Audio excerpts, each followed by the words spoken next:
When we talk about the phase of a sinusoid, what do we mean by phase of a sinusoid? The phase of a sinusoid is basically the angle that tells you how much a waveform has shifted or relative to a reference point. So it's basically just the angle. Okay.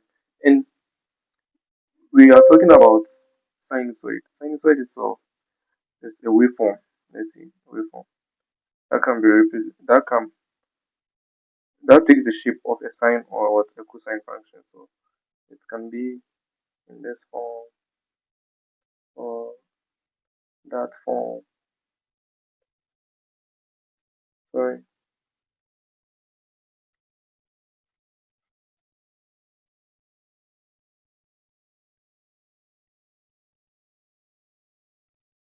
So any of them is what we call a sinusoid.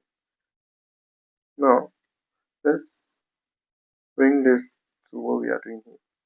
Now we would like to talk about a sinusoid. And when sinusoid can be written in so many ways. So let's take that. Since we are dealing with voltages and current in our videos, we'll talk about the sinusoid of voltage with respect to time, which is equal to 20 root 2 sine omega t minus 30 degrees. Okay, what this one basically is telling us is that a sinusoid is time dependent or it has a time variable. So this is the voltage with respect to the time, a time t, which is equal to this 20 root 2, which stands for the amplitude. The amplitude. Then sine omega t. The omega here is our angular frequency of the source voltage, and 30 degrees is our phase or phase angle. We usually represent as phi, our phase angle. Okay. Now we would want to learn how to change this sinusoid into a phasor form. So into a phasor form, we will drop our time variables and we will only represent it in our amplitude form, then our angle or phase angle. That's negative 30 degrees. But mind you, we can get values in terms we can get the sinusoid in terms of sine and cos, and we should know when and where to and how to convert these two when it comes to our sinusoid and phasor conversion. So when we have a sine, when we have maybe 20 sine omega t minus 30 degrees, what we have to do is that our theta or our phase angle for that we are going to represent in the phasor form should be theta. Let me see, theta not should be our theta minus 90 degrees. But when it's cos, you just maintain the angle.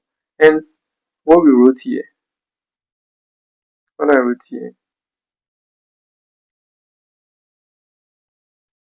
is supposed to be negative 30 minus degrees, 90 degrees. Since this was a sine value we were given, this is going to be negative 30 minus 90 degrees. Hence, our value for this is going to be negative 120, negative 120 degrees.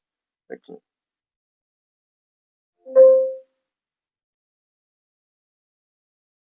So I would want us to solve a simple example, but basically, phasors can also be said to be the mathematical equivalent of a sinusoid with a time variable dropped. That is why I said when you are converting it into a phasor, when you are converting the sinusoid into a phasor, we drop the time variables. That is why you only see the amplitude. When you see the amplitude, and the phase angle. Okay. So now let's look at some representations that we have. So let me see our time domain representation. So the time domain representation will stand for our sinusoids and our phasor representation for our phases. Okay. So phasor representation. So we are going to talk about the maximum value cos maximum voltage cos of omega t plus phi, which is the phase angle. So if I'm converting this into a phasor, all I need is the maximum voltage angle phi. But usually you can either leave it as the maximum voltage or the RMS voltage. The RMS voltage, where our RMS voltage is the maximum voltage all over root 2. Because in most of our calculations, we need the RMS values instead. But both are right for you to present in the phasor form. Okay, so now we want to represent Vm in terms of sign.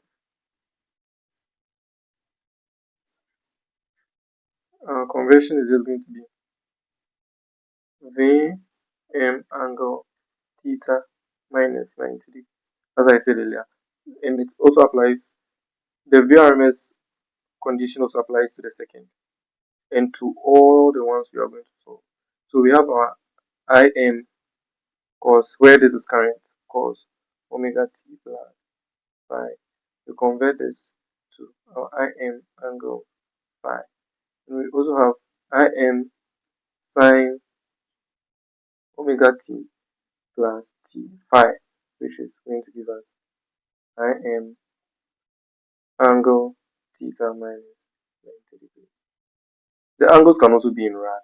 So if it's in rad, hence our theta is going to be the rad minus pi over 2. The theta in rad minus pi over 2. Instead of the 90 degrees, we change it to pi over 2. Okay. So now we would want to transform a sinusoid. An example. We are transforming a sinusoid into its corresponding phasor. So from the first one we give, let's say V is equal to 20 V of t is equal to 20 root of 2 sine into bracket 100 pi t minus 60 degrees. Okay, so now we want to convert this into our phasor. We know our phasor needs only amplitude and the phase angle.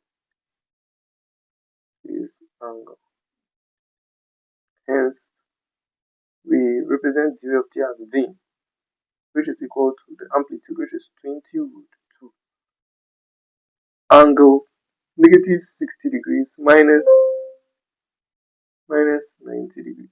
So we say our v is equal to 20 root 2 angle negative 150 degrees. Also, you can see our v is equal to 20 root 2 all over root 2 angle negative 150 degrees. I know root 2 cancels root 2. Then 20 angle negative 150 degrees v. Okay. Now let's try to convert a phasor into a sinusoid. So we have a phasor C V is equal to, or let's say I. Okay, I is equal to 10 angle 30 degrees all in amps or amperes.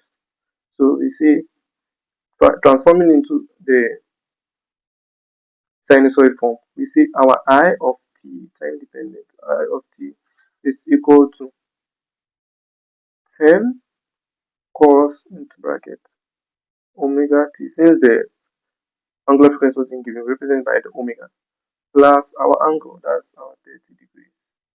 And that is how we convert phasors to sinusoids and sinusoids to phasors. Thank you for watching, and don't forget to like our videos. Bye.